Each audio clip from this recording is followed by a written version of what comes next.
Welcome. We're very fortunate to have Rebecca Vilkomerson with us today. For 10 years, she was the executive director of Jewish Voice for Peace, which without any doubt is the most effective Jewish movement in support of Palestine anywhere in the world. So, although American circumstances are very different from our own, I think that this is a great opportunity to learn how they've done what they've done, as well as maybe what they still want to do. And hopefully we can learn from that. During the time that Rebecca was executive director, but I'm sure she'll tell you about this, the membership grew quite remarkably, and at the same period, JVP formally adopted support for boycott, divestment, and sanctions, and subsequently made an explicitly anti-Zionist commitment in terms of policy. More about her experience there for the 10 years that she was the executive director are in this book, which I think she will be talking about. I actually found in my library an earlier JVP book on anti-Semitism. So there is quite this is a significant organization which has made contributions over that period. That book is from 2019, I think. Okay, so the name of the book, in case you couldn't see it in that quick flash, is Solidarity is the Political Version of Love. Subtitle, Lessons from Anti-Zionist Organizing. And the co-author with Rebecca is her colleague and comrade, Alissa Wise. The sequence for today is going to be, Rebecca's going to talk first about some of the content in the book. Then she and I will have a conversation which will probably draw more on what carries across the Atlantic and is relevant to us or how it would need to be changed. And then there will be an opportunity for anyone here to ask questions or indeed make contributions to the discussion, provided they're not too long. I think that's all I need to say. If I'm right, then let's go on. And Rebecca, please do tell us about your experience and your book. Yeah, hi everybody. Thanks so much, Jonathan, and thank you to everyone for the invitation. It's really lovely to be here with you all. Many old comrades. I see many familiar faces, old friends. So it's really, it means a lot to sort of be able to spend a little time to think through together the lessons from my time in staff leadership in JVP and my continuing role at JVP. And like Jonathan said, my co-author of the book is Rabbi Alissa Wise.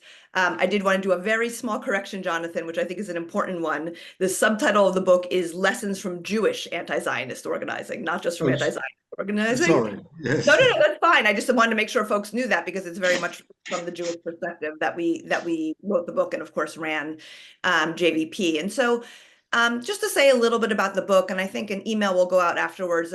We have a website that's solidaritylovebook.org that you can look at it in more depth and look at the different chapters and some of the Omar Barghouti wrote the foreword. Stephanie Fox, who's the current executive director of JVP, wrote the afterword. So it's sort of, the book is framed by those two contributions. And I think one of the reasons that we wanted to write the book is that we really believe in organizing as a craft.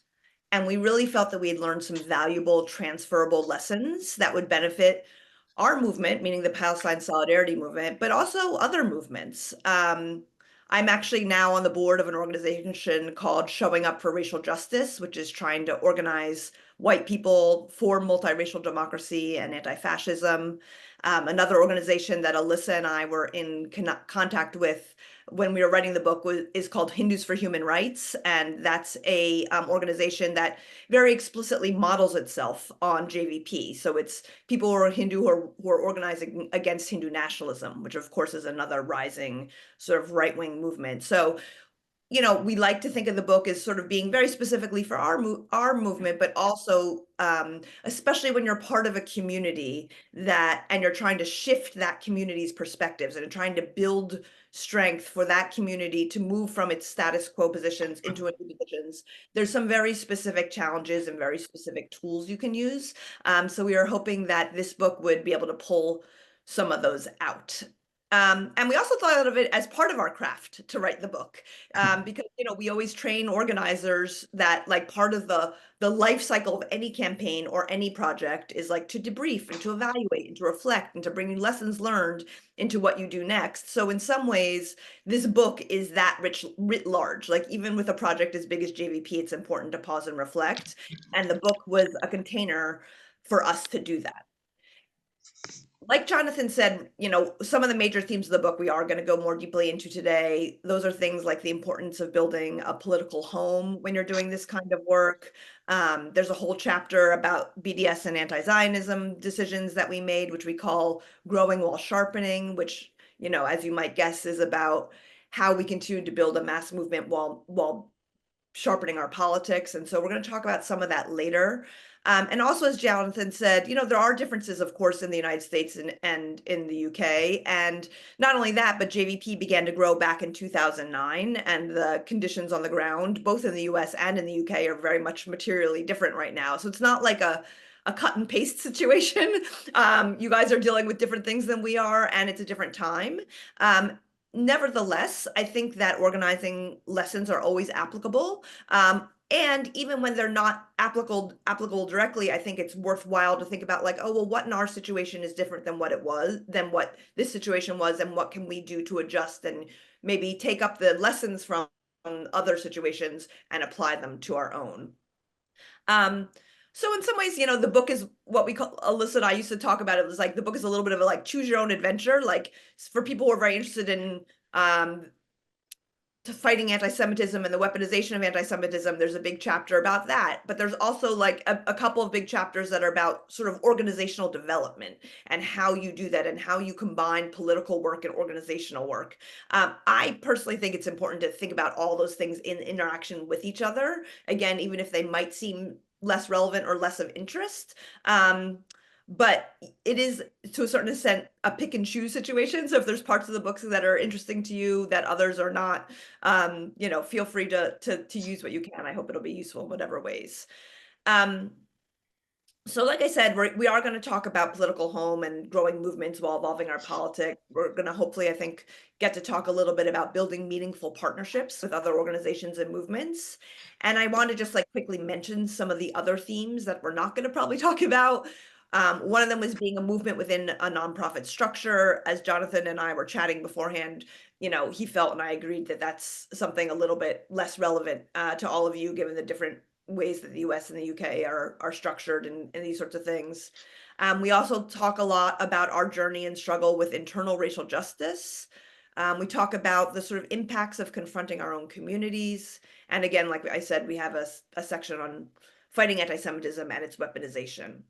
Each chapter also ends with like organizing and strategy questions that are sort of intended to help people, especially organizers, think through your own challenges and goals. So just like one example of that is in the chapter about confronting our own community, we have questions like, how do you assess relative power inside your community as conditions shift? How will you notice when your stance needs to shift from defense to offense? How does your messaging and how you deliver it need to evolve as your influence grows or maybe wanes? So each chapter sort of takes the themes of the themes that we discuss and hopefully helps you to think about it in your own circumstances. One other thing I wanted to mention before going into a little bit of JVP's history is that we finished writing the book in September of 2023. So we couldn't actually have imagined just the absolute horror of what we've all witnessed and experienced in the last 16 months. And, I think we thought the book would be useful even before this moment, these set of political conditions that we're now facing. But now the book does really feel doubly relevant because it offers a backstory to JVP, which, again, has experienced yet another round of enormous growth in the last 16 months. And that very much echoes other moments, like JVP grew in 2009 and during that Gaza war, and during 2014 and that Gaza war. And of course, this moment, this genocide that's been waged against Gaza since October 7th is, dwarfs that by every measure. But in some ways, the pattern is similar in that many more people have become politicized in these last 16 months and have come out on the streets in these last 16 months. So we think, it's helpful for folks to know how JVP got to the place where it has been able to absorb new people as they come in and continue to grow and build power. And also the limits of our power, quite honestly, because as we all know, I think we are not yet winning. So I'm happy to get to, and there's many things I'm very proud of in the work that we've done, but I think it's also sobering and important for us to think about the ways that we are not, have not yet been able to get to a place where we can, for example, and most relevantly right now, stop a genocide. One of the themes in the book that I think is really important is we talk a lot about both and, like that you need to be able to sometimes hold more than one idea, especially in the kind of organizing that we all do, right? Where we're trying to build support in the Jewish community. We're trying to be good partners to our Palestinian partners. We are trying to like build a sense of community while also being politically sharp and being effective. But you know, we live with an enormous sense of urgency always, and again, especially during this period of the last 16 months. And even while we're holding that sense of urgency, I think we also need to hold that ability to have reflection and to do leadership development and to do political development. So it's important to do both the work and the learning at the same time. And so I think it's remarkable and beautiful that you all are holding these sessions at a time like this one and trying to think together about how to draw lessons at the same time that I know you're also organizing pretty flat out. So that's, you know, an important thing to do. And I think with the Trump administration and the crackdown happening in the UK, you know, I'm following quite closely what's happening with, for example, the Palestine Solidarity Campaign and the arrest that recently happened of its leadership. You know, the craft of organizing, thinking about that is more important than ever. So that's, you know, all that hopefully is you'll get some of that hopefully today and some from the book itself. In terms of the history of JVP, we started all the way back in 1996. I wasn't around back then. It was a Bay Area organization. It was all volunteer. It was very local. There are lots of other small local organizations. We used to call them the J's and P's because there was always some combination of like Jewish, Palestine, peace, and Israel involved in the various titles. But we were just one of many local small organizations. It was also a time when the left overall was at a low ebb, and the Jewish left was certainly at a low ebb. And the people who formed JVP, Jewish Voice for Peace, at the time, you know, almost all of them, I'm speaking in generalities now, of course, there's exceptions, but you probably know many of them yourself personally, some of you, but you know, they were people who had been doing activist work for a long time. Many of them came, for example, from the reproductive justice movements. People came from the Central American Solidarity Movement. That was very important because JVP was founded in California, and the Central American Solidarity Movement was very active there in the 80s. The anti-apartheid movement in South Africa. So people had experiences in other movements. They felt that in the case of Palestine, it was very important to speak as Jews for two reasons. One is because it was more effective and more strategic, but it was also because people wanted to do it as Jews. They felt like it was necessary to bring their full selves into this struggle in a way that they maybe couldn't in some cases in other struggles they'd been involved in. Pretty soon after JVP started, this was, you know, I began also as a member of JVP in the Bay Area. I was living there at that time. I'm in New York now. But the second Intifada started, and that was a time, of course, like this series of Gaza wars in the last 15 years was another time when many new people were coming into the movement and feeling that they had to figure out how to engage as Jews into what was happening. So pretty soon after we started to do that kind of work during the second Intifada, we started to have a conversation about how to be serious about our impact and about building a mass movement. And I think a big part of that was it wasn't about being right or having the right position or we obviously believed we had the right position. We continue to. It was the idea that it was important if we were serious about changing US policy, that we would need to organize seriously. And, there's something very grandiose about that. We were a group of like 40 or 50 people on our best days in San Francisco, 3,000 miles from, the capital of the United States. But we had an idea that we could have an impact on US policy. But we also understood that in order to have an impact on US policy, that we would need to organize a mass movement. And that in order to organize a mass movement in our particular context, that we would need to invest in raising money and being able to hire staff and build an infrastructure that would allow us to build that mass movement. And that DNA and that understanding and that theory of change really remained. And one of the reasons we came to that conclusion was because we were like, okay, the US is crucial to Israel being able to continue to do what it's doing.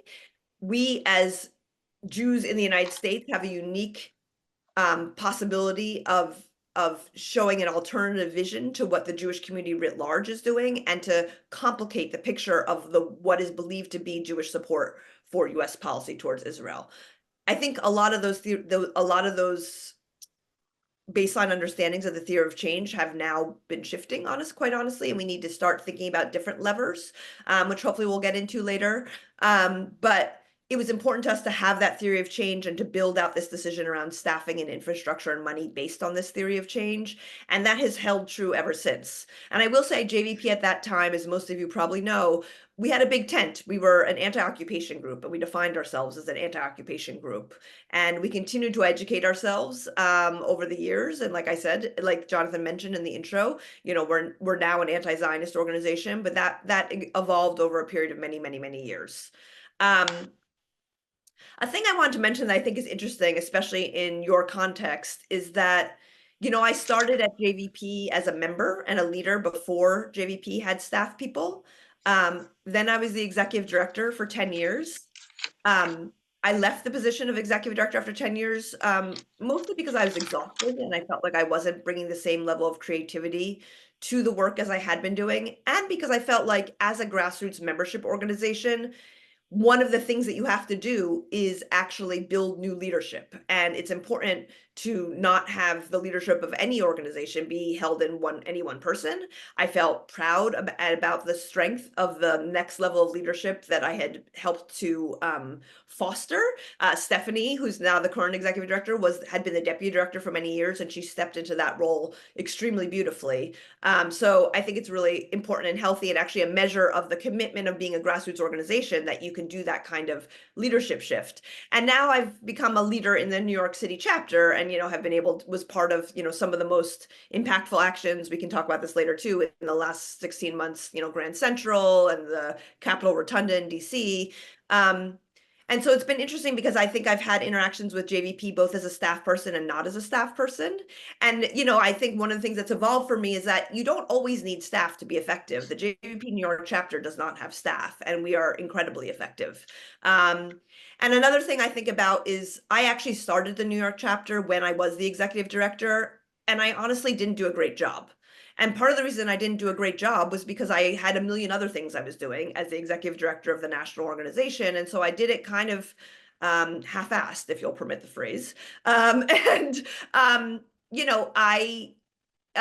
were a couple good leaders who did sort of show up in those early years, and I kind of turned it over to them. And I have to say that now in these, fast forward 12 years or so, when I've come back to the New York chapter, the culture of the New York chapter has changed enormously. And the chapter is huge and powerful and empowering and beautiful. And it's filled with young people and the leadership of young people. That's just interesting because I'm not exactly an elder yet, but I'm certainly I'm not new to the work, that's for sure. Like I said, I've been doing it for over 20 years now. And I think the feeling of respect and love and appreciation I have for the leadership of young people is really, really, really strong. And I think that's something that I understand. I might be wrong, you guys can tell me, but that has been a struggle in the UK, has been integrating younger people into the movement with older people who've been doing the work for a long time. And so I think a lot of that, we can get more into that later, but I think a lot of that really is about those of us who are older and been doing the work for a long time. And we do know a lot, and we have a lot of experience, and we have a lot of skills and strengths and things like that, but we also need to be ready to let go, because we might be a little bit stuck in what we've always done, and we might be a little bit not thinking as creatively as young people, and we may not have an understanding of the world as it is right now as good as they do. And in the best circumstances, which is where the JVP New York chapter is now, our leadership team ranges from people who are 26 to 83. And so we're reinforcing each other and sharing with each other and each bringing our own sets of skills and interests. And I think that's really, really important. And it's not easy to do, but it's really the baseline is true respect and willingness for everybody to move toward one another, and not think that just because things have been done one way for a long time, that they need to continue to be done that way. You know, I came in with an idea the way chapters work. This chapter works very differently than my idea of that. I've learned so much from that. And I think that's important to think about. Especially in this moment. I imagine there's lots of, I know from, you know, I've been at a few of the London big demos, and I know there's the big Jewish bloc. And so I know that lots of new people have come into the politics of Palestine solidarity, if not into an organization, in these last 16 months. And so there is this question of, as people are coming in, how do you keep them in? How do you sustain their work? Because it's, you know, even though it sounds weird to say because we're in such a moment of emergency, in some ways this is the easier time. Maybe not this exact moment, but those first, let's say, 6 months after October 7th, that's when we're getting tons of media coverage. It's when people are flowing in like they've never flown in before, eager to learn, eager to take action. Everything feels in some ways easier than it does when it's a grind and you're going to meetings of 20 people instead of hundreds of or thousands of people. You know, those peak moments, like the one that we're still in right now, I think are sort of the top of the iceberg, but there's always like a lot going on underneath. And so it's really important. And I think especially right now, because we might start you know, because of how much, at least in the United States, because of how much else is going on under the Trump regime, people are paying less attention to Gaza. And so we're really thinking about, how do we keep all the people who have come in the last 16 months? How do we keep them in? And the ways that we do that is by not just mobilizing, but by organizing. So that means building campaigns, thinking about the ways that you build ongoing campaigns that enable people to take leadership roles, new people to take leadership roles, distributing the leadership, making sure it's part of political education that's happening ongoingly, making sure that you're working on sort of a narrative shift so that people understand what needs to happen. And, you know, that you have to sort of be doing a strategic assessment. So in the early months of the genocide, you know, those big demonstrations in the Rotunda and in Grand Central, those were really crucial. Like the first couple of weeks after October 7th, you couldn't say the words. I don't know if you all remember this, and I don't know if it was the same in the UK, but certainly in the US, you couldn't even say the word ceasefire. The work that JVP Action, which is JVP's legislative arm, had been doing with Congress to build relationships with Congress people over the previous 8 or 9 years, in that first week after October 7th, Congress people were telling our political director, lose our number, we don't want to talk to you anymore.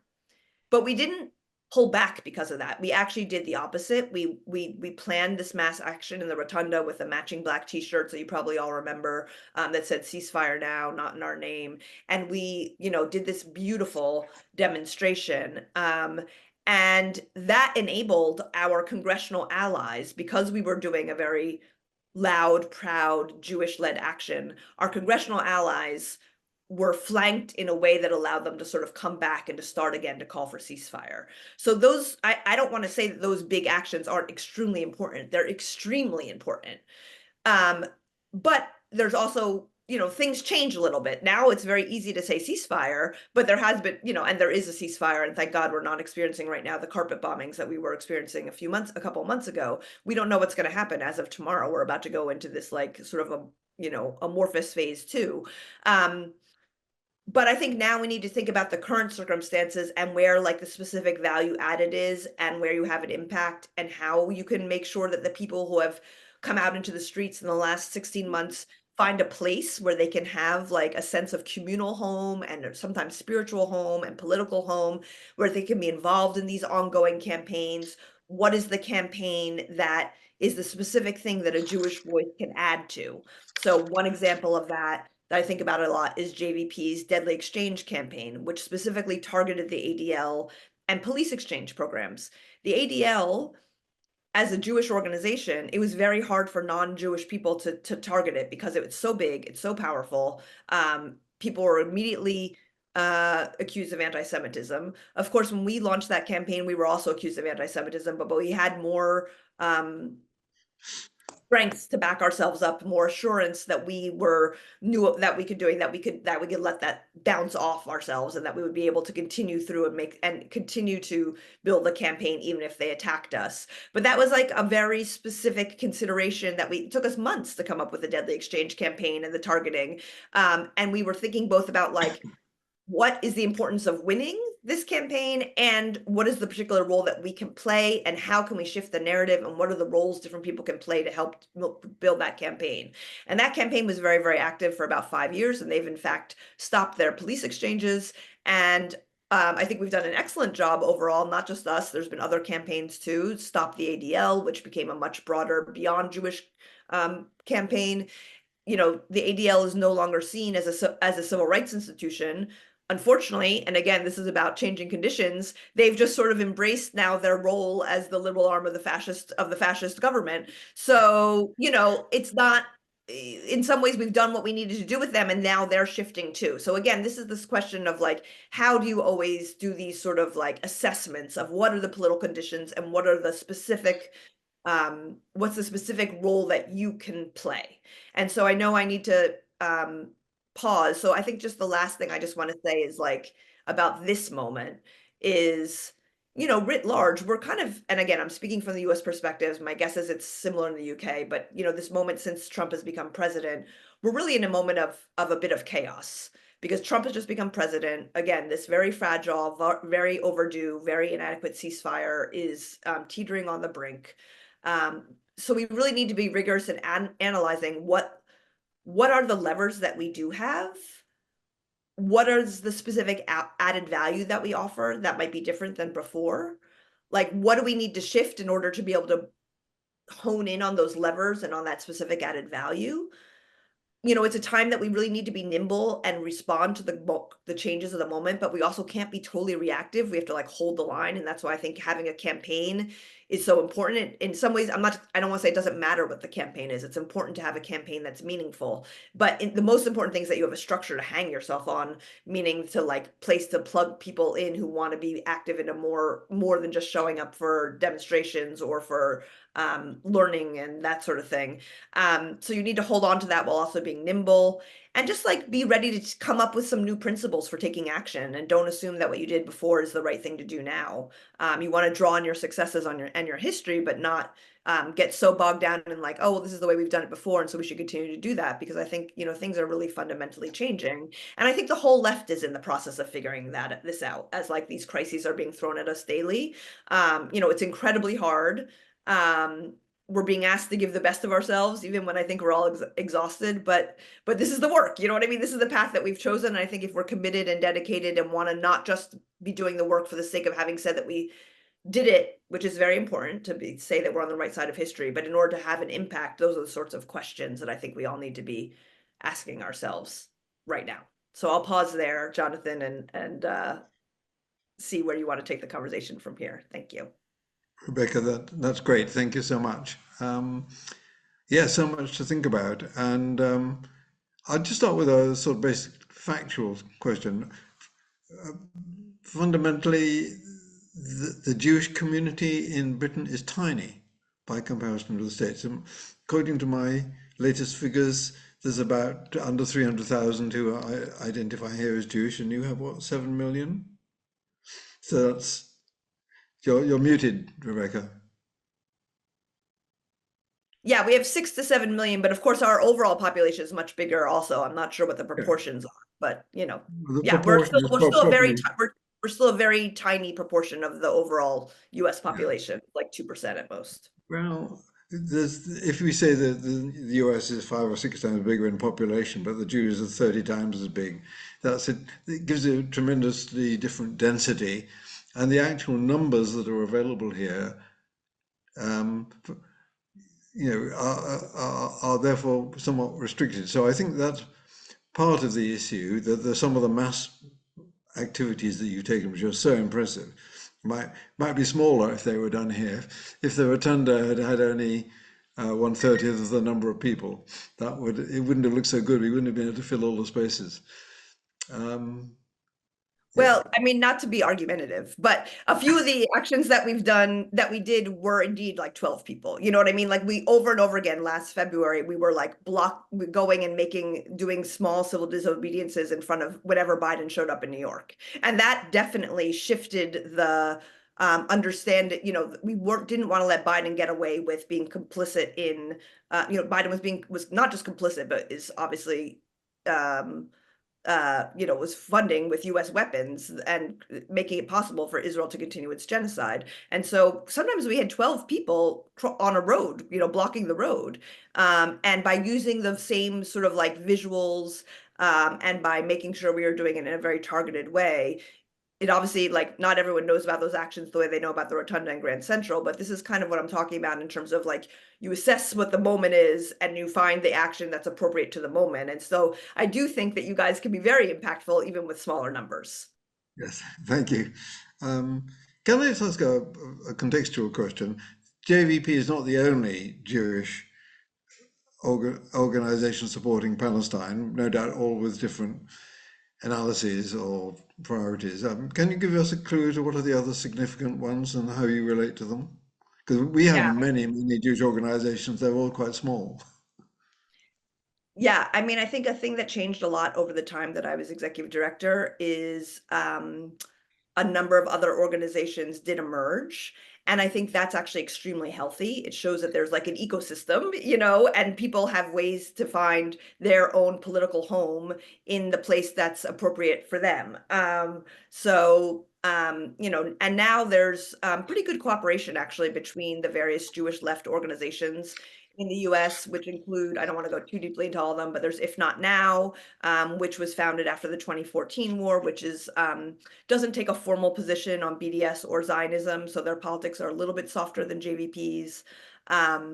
There's the Center for Jewish Nonviolence, which brings people to the West Bank to sort of do, accompaniment and then has them come back to the US to do speaking and that sort of thing. There's the Diaspora Alliance, which I think is also maybe in the UK, which is less of a membership organization, does more, political development and technical assistance. There's a couple of new things on the left. One is called Shoresh, which is Israelis in the US, anti-Zionist Israelis in the US, which has emerged in the last 16 months. There's also something called the halakhic left, which is Shomer Shabbat, like observant Jews in the US. And then there's other organizations like that are more to our right, like Trua, J Street, New Israel Fund. Bend the Arc is actually very interesting because they were a organization that mostly worked on domestic politics, but their politics have kind of moved to the left in the last 16 months, and they've been doing more. JFREJ, which is Jews for Racial and Economic Justice, which is a New York-based group but has national reach, has become much more active on Gaza. So at this point, there's quite a number of organizations, and again, I feel like that's like, you need to sort of be able to talk to each other and say like who's doing what and when do we do things together and when do we do things separately and how do we make sure we're not undermining each other, and all those things are complicated, but I think they show a robustness in the ecosystem that's quite healthy. Great, thank you. I'd like to touch on a couple of issues about the environment in which you're placed. One is very striking that you have so many young people are clearly involved in actions and therefore presumably involved in other backroom activities or posting things online and so on, which I would say is not typical of the Jewish resistance movements over here. And I just wondered if you had any perspective on why or how we might do better, because the people on this call are not young mostly. So I hope there are one or two who are, but we have Well, I some. will, yeah, I mean, you all obviously know better than I do about your local circumstances. I will say I did some, a bit of work last year with the IJCJP, which is this coalition of organizations, including I think a number of organizations of folks on this call, that brings together, organizations like ours globally. And I did a lot of conversations with organizations in Europe, in Latin America, in Australia, New Zealand, and South Africa. And one of the things that I found actually that was extremely interesting to me is that there's a phenomena that's happening everywhere. Like there's something actually kind of moving about it. So it's just like, oh, Jews, we're all the same. You know what I mean? Like where there's like an older generation of folks who have been very active for many decades. They often come out of sometimes communist organizing or socialist organizing, or very singularly focused on Palestine. Have been doing the work for a long time. And then there's like a younger generation of people who often come out of broader anti-racist movements. They have a different vocabulary. They're maybe more spiritual. They're tend to be a little bit more Jewishly observant. They tend to be more focused on connection and relationship with one another, and using ritual in their work. And I think the places that have done that are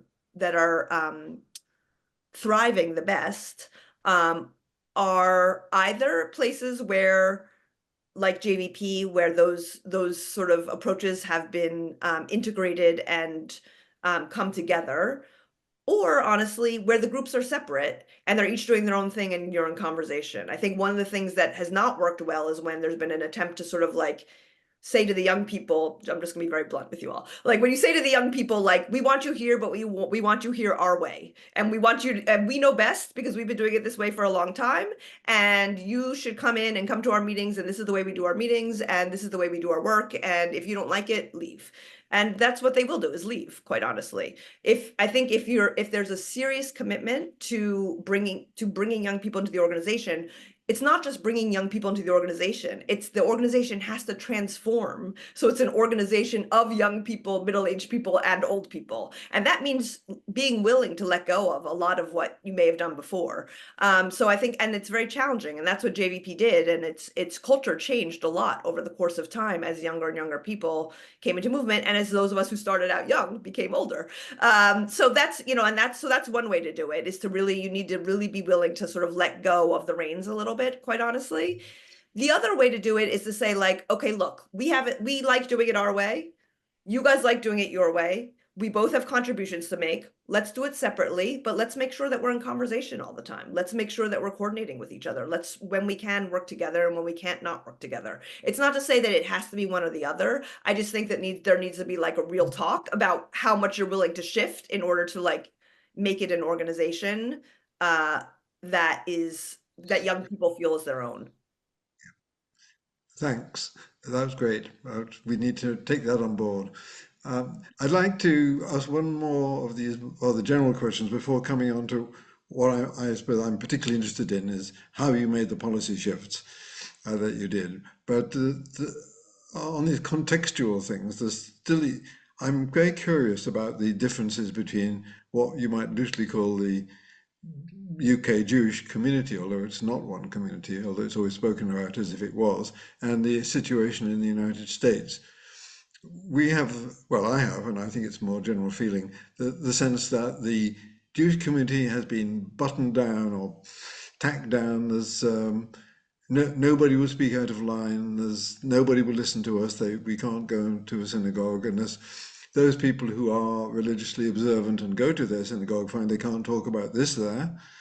I just wondered whether perhaps partly because of the geography in the States, and partly because you have different brands of orthodoxy there than we have here. I just wondered if you have enough sense of our situation, which is so impermeable, and yours appears to be more so.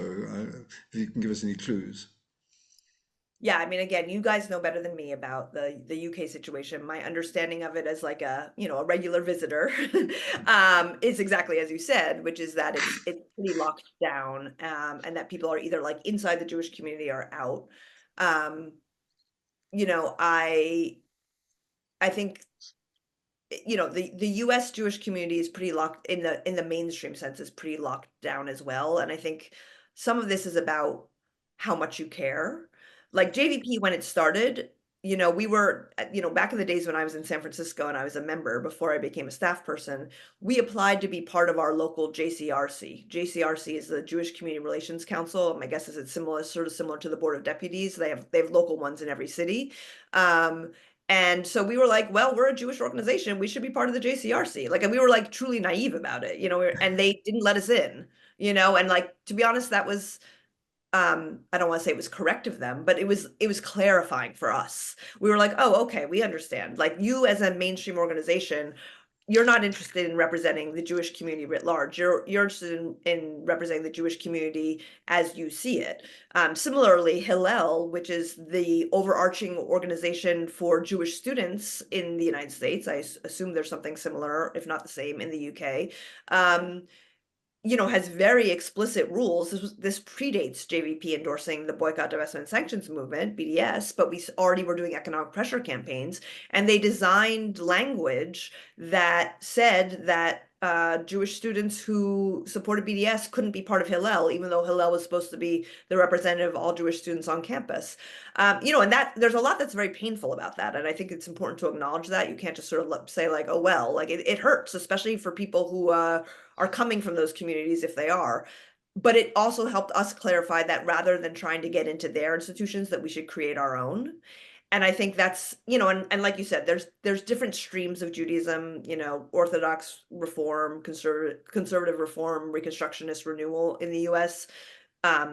Reform is by far the largest and is still super, super, super Zionist. The Orthodox community, with the exception of this halakhic left that I just mentioned, is not really is outside of our sphere of influence.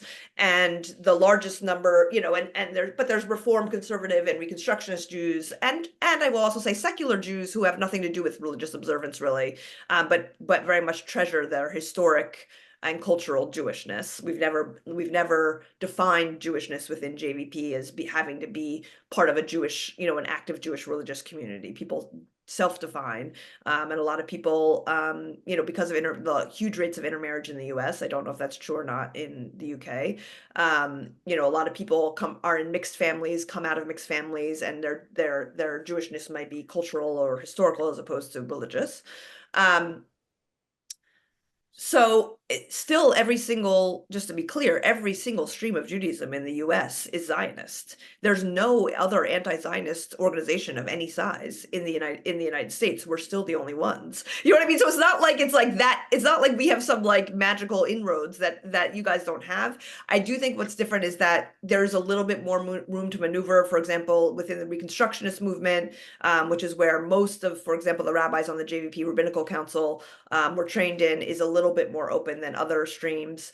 But I think another thing that's very moving to me, which was not something that we set out to do exactly as our goal, but by starting the JVP Rabbinical Council, we helped people envision a rabbinate that was different than the traditional rabbinate. And now, again, it's a very small number of congregations. It only reaches people who are in certain cities, but there are a few synagogues out there that are non-Zionist or anti-Zionist, or that are, again, not just welcoming to anti-Zionist or non-Zionist, but are fully embraces those positions as part of Jewish communal life. And so I think, I think looking back, it was extremely important that we made that choice that was a little bit forced on us to build our own institutions and not to worry so much about their institutions, but to focus on building our own power and our own institutions. And that then once we do that, they're actually much more appealing than the sort of hidebound, older, very restrictive, not politically representative organizations that have declared themselves the representative of the Jewish community.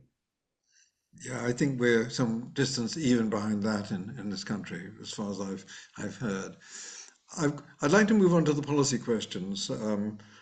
And there's two of them really, where you made moves a few years apart. One of them is to support BDS, and the other one was to be explicitly anti-Zionist. I'm not sure if they're connected, but what I'm interested in both of them is what produced. Was this a top-down leadership decision that you ought to be clarified, or was this a push from the membership? Was there resistance from some of the membership? Did people resign in numbers when you made those shifts? And JVL is in very much that position at the moment, where because of what's been happening in Israel, I would say that internally and among the membership, the position has moved to a more radical rejection of Israel, and that has links to both of those questions. Can you give us a bit of a guided tour?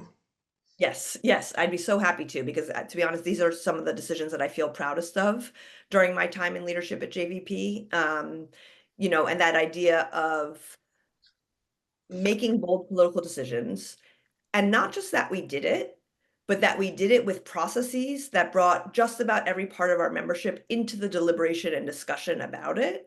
And so even though those were difficult decisions, I'll skip ahead to the end and say that we did not lose any significant number of people from those decisions. And in fact, we ended up growing because of that clarification. So I'll back up and tell the story a little bit, but I think that's very important to know. And JVP officially endorsed BDS in 2015, and we made the decision to become anti-Zionist at the end of 2018. And to your point, Jonathan, I do think those decisions are related, though we didn't realize it until we saw it in retrospect. Because once you endorse BDS, where the third platform is the right of return, you're already sort of there's an implied anti-Zionism in that endorsement of right of return for Palestinians, and so I think it did sort of lead us down that path. But they were separate processes, although we conducted them quite similarly. So basically, JVP held a very long internal process within our membership that started back in about 2011, I want to say. And then again, with the anti-Zionism, the process ended in 2018, but we really started that process already as far back as 2015. And again, still as far as we know, we're the only significantly sized Jewish group to endorse either of those positions in the United States.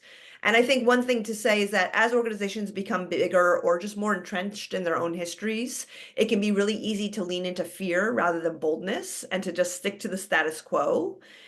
And, there's always worries about when you speak plainly that you'll lose legitimacy or you won't be able to do your other work effectively. And those fears are real, and I don't want to underplay them. But we also really wanted to be sure, as we were embarking on those policies, to weigh equally or more the fears that are often, I think, discounted or ignored, which was alienating our partners, alienating our allies, alienating the leaders of our movements. That was the risk we took by not taking action. And I think sometimes it's easier to remember the fears of taking action rather than not taking action. So it's important to think about both. I think it's really important to know that a lot of our process was not at all publicly evident. JVP, has multiple constituencies inside of it, and it did even then before the BDS decision. So, for example, there's a lot of difference between our rabbis and our students. You know what I mean? Or there's a lot of difference between the people who care the most about street actions as opposed to the people who care the most about lobbying their members of Congress. There's just different concerns. You're taking different levels of risk in your own communities. You're putting yourself at different levels of vulnerability. But a lot of the fears were about, would we lose access to Jewish community? Would we lose members? Would we lose funding? And I think I do want to note that one of the reasons we could do this was that we had built out a fiscal model that meant that we didn't rely heavily on any one donor or foundation. We, had dues paying membership, and some people gave small numbers of dues and others gave large. But the fact was there was no one particular donor that we were reliant on. And so we could really walk away from anyone, which allowed us to make decisions based on our politics, not on donors, which I think is incredibly important. And I think another thing that was very important was that we did not think about our partnerships as being only Jewish organizations. We were very mindful of our Palestinian partners, and they showed us enormous patience. So we had been working with the BNC, the Boycott National Committee, already at that point for several years. And I just cannot overstate how patient they were with us, and the way that they were clear with us that they were happy to have us at whatever level of boycott or divestment that we were willing to do. At the beginning, we were willing to target settlements, and later we were willing to target the occupation. But we weren't quite ready to do full BDS yet before 2015, as we called it then. And they were fine with us doing whatever level that we thought we could do. But they didn't want us to undermine the full call. That was their line that they held for us, which was very important for them to articulate to us. Was that they did not want to see us saying like, well, we feel comfortable with this because we think this isn't anti-Semitic, but once it goes to full BDS, it is anti-Semitic. Obviously we would never have said anything like that, but something like that. There are organizations that talk about like a, in quotes, kosher form of BDS. And I think, they told us what their conditions were, and we met them because they were fair asks, and and because we truly were partners and we were in constant conversation with them. And it wasn't just the BNC, it was other organizations that were our partners locally in New York. We had a very strong partnership with an organization called Adala New York, no relation to the Israeli Palestinian organization. And they did full BDS, and we were very strong partners, and we worked a lot together. And they did cultural and academic boycott and full boycott, and we didn't at that time. And for every time they did a full boycott action, they would say to us, "Can you endorse this?" And they knew we were going to say no because they knew very well what our policies were. And we knew that we were going to say no. But every time we had to say no, it felt shitty. You know what I mean? Like we felt like we weren't being good partners to our partners. And it was like a very good agitational move on their part. Like we did a very good, smart thing by continuing to ask us, because it agitated us and reminded us all the time that like these partners who we felt so strongly about and we felt committed to, we were not showing up for them in the way they wanted us to. And so we had to take that into account. Which is really important. I think, in particular, more specifically on the anti-Zionism question, we really thought about the ways that anti-Semitism and anti-Zionism were being conflated even back then, and that if we were to make this move of becoming anti-Zionist, it could really help create space for Palestinians and others who are being accused of anti-Semitism. So it really felt like this was a service that we could offer to the movement, was by, as Jews, becoming anti-Zionist. Many people in JVP already were, but as a strategic matter, Palestinians were being told just by narrating the terms of their own life that they were being anti-Semitic. And if we, as the largest, Jewish membership organization, became anti-Zionist, then we were creating some space for our Palestinian partners. And it was something very specific that we could offer them, that we could offer the movement, and that we could help to make narrative change. And that was also true of BDS. And I think, one thing that's sort of, our specific role as a Jewish organization is to create that space and to change the conversation and the narrative within the Jewish community and beyond. We were clear that that was part of our role. And part of what was interesting was that our opponents also overreached. Like they talked about us as BDS supporters and as anti-Zionists for years before we made those decisions. And that made it a lot easier to make the decision, quite honestly, because we weren't getting anything out of holding the line about not endorsing BDS or anti-Zionism, because publicly we were associated with those movements anyway. But also we weren't getting the credit from our allies of actually being anti-Zionist or in favor of BDS. If our opposition had described us accurately, there might have been more to lose, but because they weren't, it was actually like it was a lose-lose situation as long as we didn't take that position.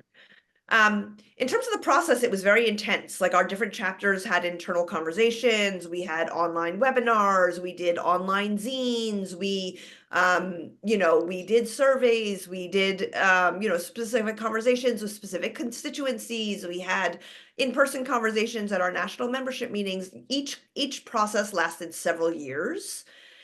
And I think that's actually important that we took our time about it, because when we finally made our decision, like I said, we not only hardly lost any members or any donors, like I can really count on one hand the number of people we lost, but what it meant was that like even the people who were uncomfortable with the decision understood that it accurately reflected the vast majority position. And it was the outcome of the process that made the most sense. So again, I'm not trying to say death by committee or anything like that. And there is a certain urgency now that's a little different than the times when we were doing these processes, but the being deliberative and really making sure that the membership has a chance to weigh in and it's not just top down, sets you up to be able to be successful and to continue to grow, because not only did we not lose members, we actually grew our membership after each decision, because people were appreciative of our clarity and of our boldness and our willingness to be accountable to Palestinian partners. And so we were able to reach people that we hadn't been able to reach before, who suddenly felt like they did have a political home that they hadn't felt they had before. And also, making that decision meant so much to our Palestinian partners. Like the words did matter. Like it was easy kind of to say like, oh, well, these are only words and our actions were already being strong. But, you know, as we found out later, it really meant a lot to our Palestinian partners that we took that plunge. And I guess just to close on this, like I want to emphasize that in 2018, it really did take some amount of nerve to make this move. Like, you know, I don't want to go as far as to say like it was brave. You know, what's, you know, brave is different, harder. But you know, we had already grown much bigger since 2014. We felt a lot of responsibility around not just like our political principles, but like the livelihoods of our staff. And would we lose all of our money or what would, you know, we didn't know what was going to happen. I just want to remind people of that. But we also realized that we had amassed a certain amount of capital and that this was exactly what it was for, was to like spend it on making a bold decision like this one, because we really did have an opportunity to change the conversation significantly. You know, and then we did it. And it really remains one of the things I'm most proud of. And I will say, especially since October 7th, I think one of the reasons JVP has done such a phenomenal job since October 7th is because we didn't have to have any internal conversations about our political positioning. We were already clearly anti-Zionist, so we didn't have to spend a lot of time about that. So we could just put our energy into being out in the streets and doing the best and most beautiful and most impactful actions that we could, instead of getting mired in that political positioning. And that allowed us to be as powerful as we've been in the last 16 months. Great. Thank you, Rebecca. That was fascinating. I hope everybody got a lot out of that. I think we should stop this part of the conversation now and move on to the Q&A part. We'll give you a chance to come back at the end and make any points that you think you want to emphasize. So if people would like to ask a question of Rebecca, could they put their hand up? I noticed that Ruth's hand has been up since ages ago. Is that a question that you wanted to raise then? Okay, Ruth, can you unmute yourself and Yeah, speak? thank you, Rebecca and Jonathan. A very full account, hard to grasp it all, but as I had my hand up a long time, you've answered some of what I wanted to know, but I just wanted to mention that I've had very little contact with American Jews, but except those that live in England. And when I was in Israel in the 70s, between 50 years ago, I met a woman who I made friends with, who was from California. And when I asked her which party she would vote for in America, she said, I don't have any left or right. I only vote for whoever would support Israel, which I thought she must be right wing then. But are there a lot of Jews like that? Or do you find that that position is changing? Because for some reason, I think it's not like that in Britain, but in America, Jews do have that. They go for what's it called, identity politics rather than left or right, and we could change that. My particular interest is in music and folk music, and I feel that people change their minds when they hear songs that resound with them. Ruth, we need to keep these contributions quite short because there are a lot of people Well, that's my interested. question. Okay, Do thank you. you think the arts can contribute to That's, changing yeah, people's minds? yeah, that's a great question. Let me just mention two short things. One is, again, not to overly flog the book. I know it's a lot to absorb in a short conversation. So, you know, I do encourage people to get the book where the story is told more thoroughly and in more detail. And I also love the fact that you brought up music, actually, because I think that's really important. The cultural elements, I think you're right, that lots of times people are convinced through other means than just being told things or reading things or hearing things, lectures. And it's important to think about the other cultural elements. And I think that, you know, all kinds of people do all kinds of different things, and you need to figure out where is the place that you can do the work that you can do. You know, you could be, you know, I'm a knitter. Like, are you a knitter for Palestine? Are you a dancer for Palestine? Are you an author for Palestine? Are you, you know what I mean? Like, are you a school teacher for Palestine? Like, there's in the US, especially in the last 16 months, different groups are getting together doing different things based on all different kinds of positionalities. And I think it's very important to think through the ways that each person, for you as an individual, can make a contribution, whether it's through, you know, organizations like JVL or other ways.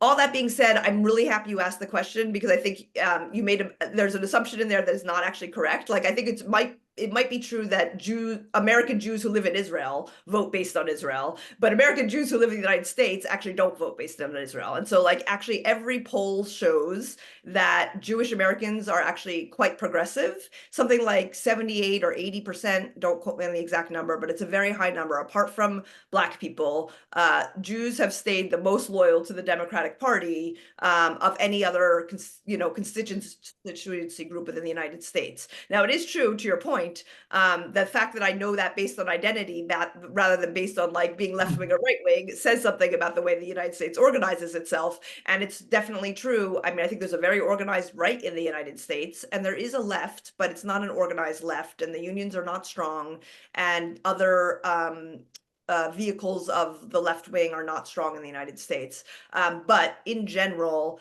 actually most Jewish American, and again, the Democratic Party is, to put too fine a point of it, is shit. You know what I mean? Is absolute shit on this issue. Most of it, because we only have two parties, the Democratic Party ranges from everyone from like Alexandria Ocasio-Cortez to, Joe Manchin. Joe Manchin is like a coal baron in West Virginia, who's like basically a Republican. AOC is a representative from the Bronx who is extremely outspoken about almost every issue. So we have a range within the Democratic Party that's different than the way Parliament is set up. But it is important to know that actually Jewish Americans in general are actually quite progressive, and in general, like almost entirely like voted for Democrats in very large numbers. Not that voting for a Democrat is a reflection of progressiveness, but it's the best stand-in that I can offer. Yeah. Okay. Interestingly, that is not the case over here, where the voting Jewish public has moved strikingly to the Conservatives over a couple of generations. But anyhow, Les, your question or contribution. Yes, thanks. I want to go back to the focus of the book, namely lessons from anti-Zionist Jewish organizing, and in particular, the shift to explicitly adopt an anti-Zionist perspective, which was somewhat implicit before by supporting BDS.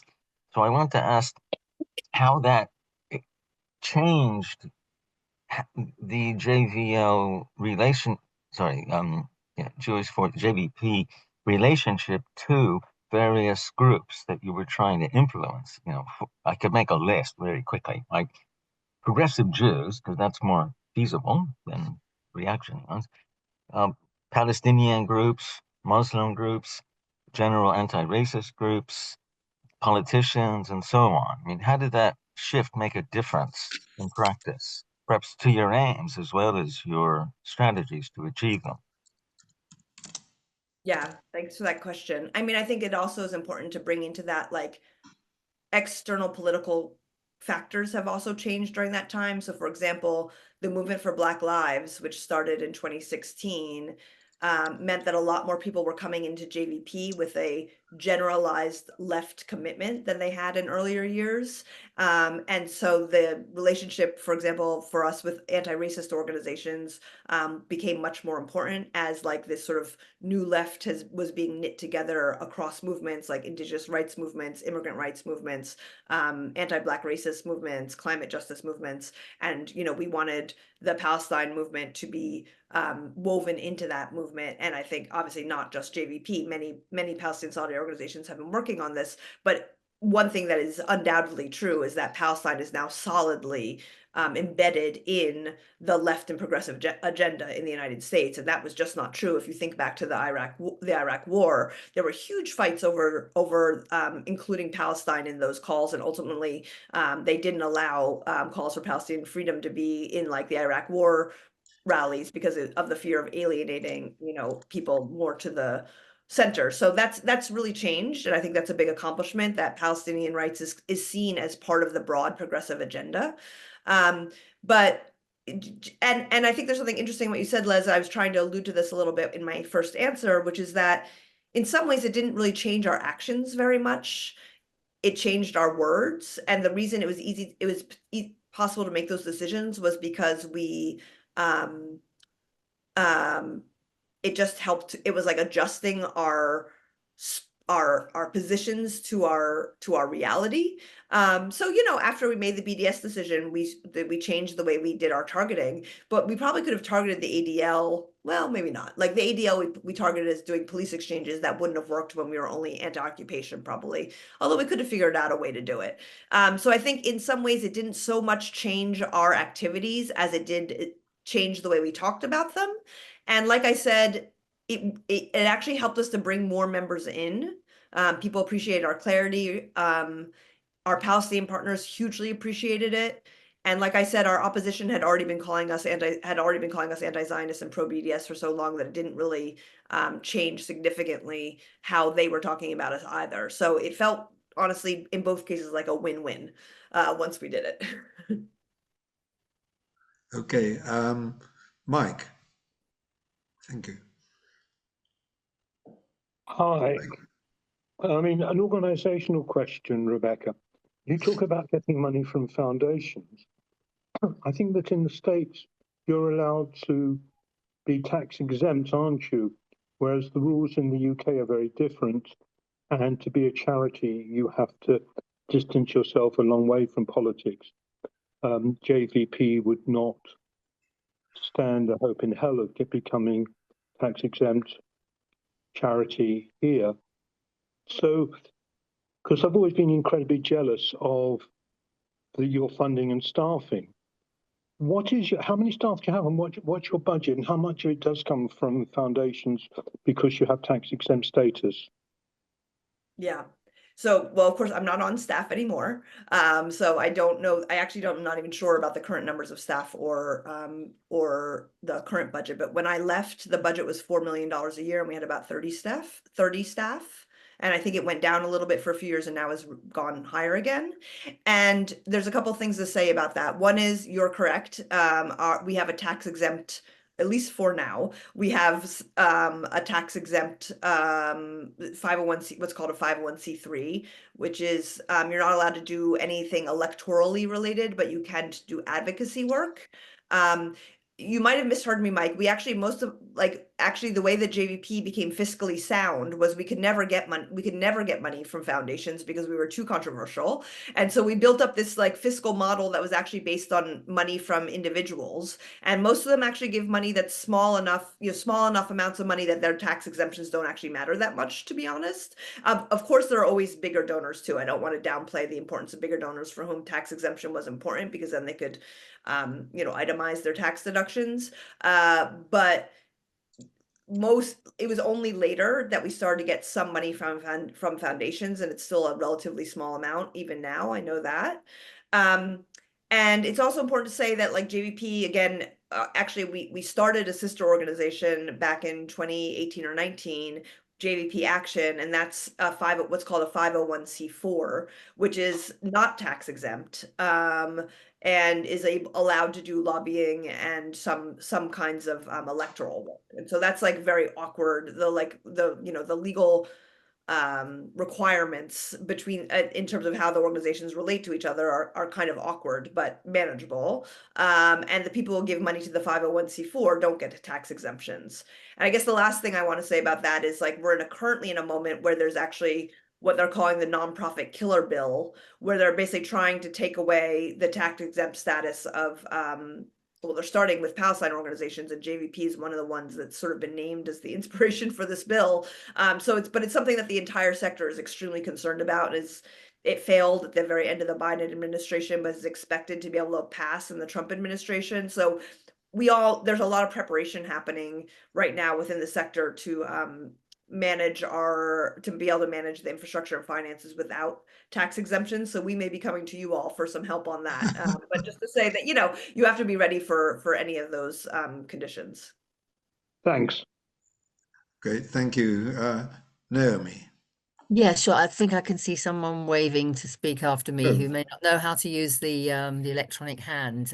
Keep an eye on Bob. Bob Brass. Am I right, Bob? Just wave if I'm right. Anyway, I'll go ahead now. Yeah, thanks, Rebecca. I was fascinated by what you said about taking a clear position on BDS and anti-Zionism, clearing a space for non-Jewish organizations, activists, Palestinians and others to take those positions with less risk of being accused of anti-Semitism. Honestly, for us, without having explicitly expressed those positions, a lot of us have been in the BDS movement for years, but as JVL, for example, the moment we put our heads above the parapet on anything, we are immediately bombarded with allegations of not just being anti-Zionist, but of being capos. I mean, is that bad? Mike Cushman, who asked the question just before, the other day, he deals with a lot of our social media, compiled a horrifying dossier of the way we are addressed. I mean, this is social media, admittedly, but in terms of our interactions with institutions, media, and so on, they just think we are like that. They think we are completely irrelevant, treacherous, not real Jews. And how you got to the point where you were taken seriously at all, I find fascinating, because we ain't there, and it's really hard. In fact, it's getting harder. I'm getting more and more desperate about the capacity of Jews who are not Netanyahu supporting genocide supporters being taken seriously at all in any serious forum in British society. So help. Yeah, I mean, well, there's two things. First of all, it's so painful, and I just want to acknowledge that. And I think like one of the things that I reflected on a lot after leaving JVP staff, you know, when I was a more of a public figure and a figurehead for JVP, and also I was on Twitter, which I finally left, and that was the best decision I've ever made, because, you know, like I was called Capital a million times, and you know, I used to feel very strongly that like that would sort of, you know, roll off my back, because I felt very secure in the Jewishness that I have. But, you know, I kind of realized after I left that it wasn't rolling off my back quite as much as I thought it had been, and it really had hit some of it. It doesn't feel good to be called those names, and it's very painful. And it is also part of what happens. I guess I want to say two things, Naomi, to this, which may be contradictory.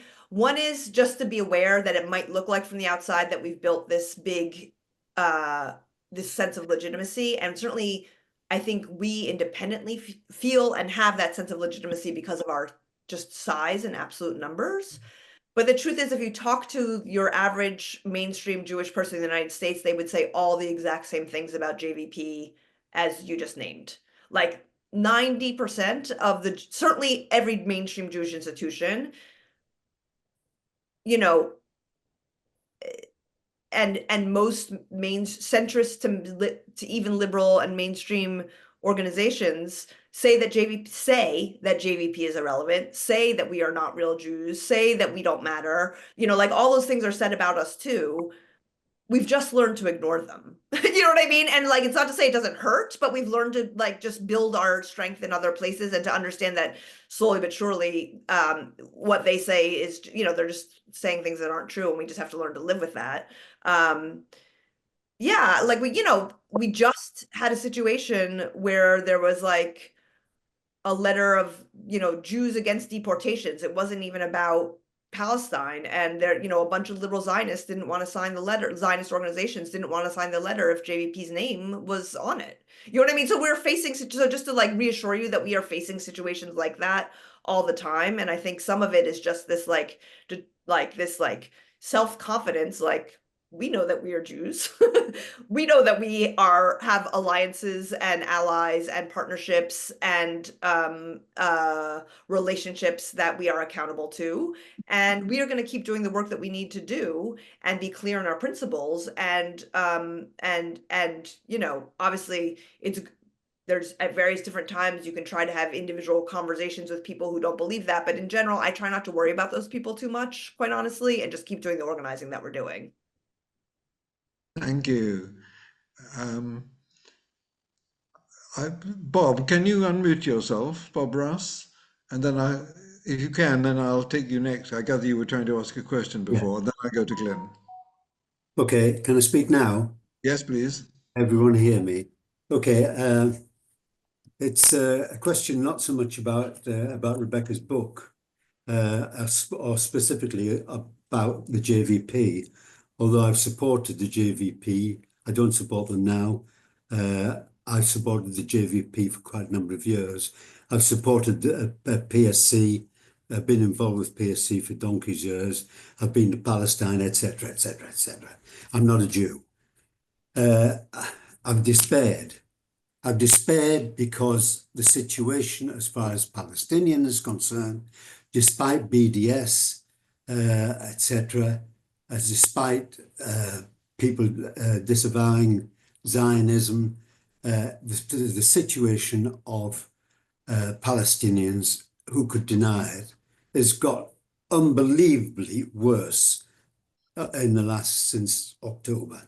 It was deteriorating, I believe, since then. And I believe the situation will not get any better unless there is some way found of confronting two things.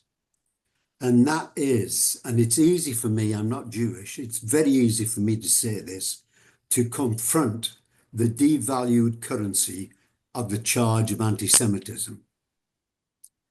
And to be prepared to take on the power of the money that led, I can't remember which president of Israel to say to which American president, don't you worry about Congress, I'll take care of Congress. And what is that to do with? It's to do with money. And well, can you wind up, please? Yes. I think anti-Semitism has got to be confronted. And I think the only way to confront it is to say, well, if that's what anti-Semitism means, if it means being anti-Zionist or anti-Israel in its form it is, then yes, I am anti-Zionist. I am anti-Semitic. Because can you end? I think we got the point. Yes. Okay. Is that okay? Can I just say, I think you may have made an error, but I don't want to assert that. You say you've been supporting JVP for some years. Are you sure it wasn't JJP, which is a British the organisation in the States? Oh, you have been? Okay, fine. Yeah. Rebecca, over to you. I supported it financially. Okay. Yeah. That's yeah. No, I mean, I think again, there's a whole section of the book about anti-Semitism and the weaponization of anti-Semitism, and I think overall you're right that there's a very structured effort to equate anti-Zionism and anti-Semitism that's extremely damaging, and I will say it's extremely damaging again to Palestinians because it means that just by even saying the conditions of their life that they're being defined as anti-Semitic. And it's also quite honestly damaging to Jews because it means it devalues the concept of anti-Semitism in a way that's quite dangerous. And I think we're seeing that to a certain extent in the United States right now, where we have a lot of Christian nationalists who are taking power in our government, who are extremely supportive of Israel while also clearly being quite anti-Semitic towards Jews. So being able to draw the differences between actual anti-Semitism, which is hatred of Jews, and anti-Zionism, which is not believing in a Jewish state, is an exceptionally important job for all of us. Thank you. I'm going to ask Glyn to have the last question, and then we'll come back to you, Rebecca, in case there's any summing up that you'd like to do. Hi, Rebecca. Good to see you again. In one of the major problems we confront in the UK is that the attitude of the mainstream media, which is very much solidly behind the Israeli lobby. That's both the television, the radio, and the main printed journals. In fact, all the main printed journals that print on a national level. And we're also confined by particularly the algorithms of social media, so that in the end, we're operating very much, and I say we, not just the Jewish organizations, but the Palestine movement itself, operating with within an echo chamber. I think that from my brief visit to the States when I came out after the boat to Gaza all those decades ago, I think in the States you have a more accessible local media in terms, that's publications that are sort of operate at state level. We also have a lot of local newspapers, and we don't really use them as much as we should. But how did you, because you got a national reach, which we haven't achieved, how did you get around this echo chamber? Was it using much more conventional means of physical leaflets and newspapers and newsletters, or how did you do it? Yeah, well, I think one thing to keep in mind is, again, that, a lot has changed since we were building up JVP in the early 2000s. And, one person I like to give a lot of credit to, who I think you might know, Glenn, is Cecily Saraski, who is the early deputy director of JVP. And she really saw back in like 2000, 2001 that email was going to be a very important tool, and that us building our email list was going to be extremely important. And she was one of the first people to recognize that. And in 2009, when that war started, we went from having 20,000 people on our email list to 80,000. And with that 80,000 people, we were then, and when we decided to really become serious about organizing, then we were able to reach out to those 80,000 people and say, like, where do you live? And if you want to start a chapter, get in touch with us. And then our organizers will work with you to start a chapter. And that's how we started building out chapters, was by finding people through their email addresses. And email continues to be important for that very reason, because you can reach out to people specifically, well, in a way that you can't in social media exactly. That being said, everybody has a big email list now. And so building a big email list, A, takes many years, and B, is something that every single organization has. And so it's not quite the same. You can't sort of say like, oh, well, that's what JVP did in 2001, so that's what we need to do too. But it is just like thinking about that. You have to think about the different resources that you have. And I would say whatever number of people you have on your email list, you do need to think of that as like one of the ways that you reach people. I do think a lot of impact has been through social media. And again, JVP now has like, 1 million followers on Instagram and 1 million on Twitter. And again, we can't like, rely on these things, because like you said, the algorithms change sometimes. And for example, a lot of, this Twitter is becoming such a cesspool that it's like I think daily it becomes less likely that Twitter is a worthwhile thing. So JVP spent 10 years building his Twitter presence, and soon it's going to be worthless, to a certain extent. So I think the point is that you need to sort of be you need to be thinking all the time about what the different levers are of finding people. And it's not just finding them, it's then engaging them. We talk a lot about the ladder of engagement as organizers. So like the first ladder of engagement, the first piece of engagement is being able to know how to contact them. If you have an email, that's great. If you have a phone number, that's even better. If you can, then you can invite them to a meeting. You can do a personal invite to a meeting. Once you get them to a meeting, you can find out what they're interested in and help them plug into whatever that kind of work is, whether it's folk music or, making the signs for the demonstration or writing papers or whatever it may be. But you need to be thinking about that ladder of engagement, no matter what your resources are in terms of the number of people that you have. And I think the other thing just around mainstream media and other kinds of stuff is what I've always found so fascinating is that, what we always say is like, it takes two to tango. You know what I mean? Like if we do a demonstration and nobody shows up, then, like let's say we do a demonstration at the ADL headquarters and they just ignore it, then there's no story.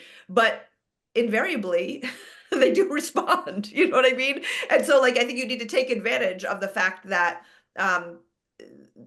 things become stories when there's opposition, and those big organizations invariably punch down, and you have to think of that as not as a disadvantage, but actually an advantage, because it's a way to get a foothold into the media when there's that kind of pushback.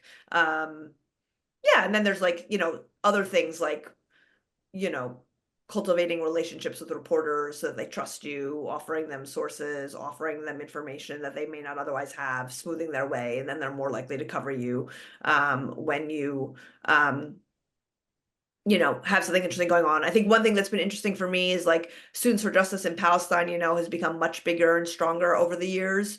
And now people have graduated from college and have become reporters. And when I speak to a reporter who was an SJP member in college, it feels very different than talking to a young reporter who maybe came out of like, Young Lions for Israel or whatever. So like, sometimes, the young people as they're starting their careers, if they've come out of student activism, which more and more have, then they come in with this different perspective and they treat you differently. So there's also like ways to think about that too.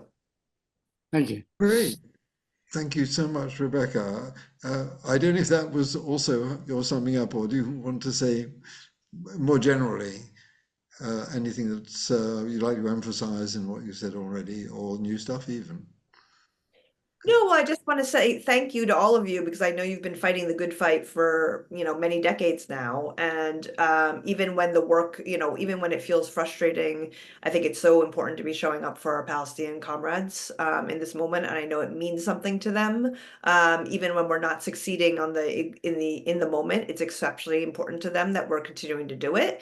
And I also think, again, I think I said this in a few different ways over the course of this last hour and a half, but like, we do have an obligation to do the best job that we can possibly do on this. And that sometimes means making ourselves uncomfortable or trying things that we haven't tried before or letting go of power a little bit. Or, there's all kinds of ways that it can be hard to do the best job that you can do. And so I just think like in a moment as dire as this one, it's really, really important that we're all as rigorous, both like generous and gentle with ourselves, but also rigorous with ourselves in terms of trying to make the best analysis and then the best decisions based on that analysis as possible. And then the last thing I wanted to say is that Alissa and I are planning a little organizing school based on the book. It'll probably be like 4 or 6 sessions. We're inviting folks from all over the world to take part.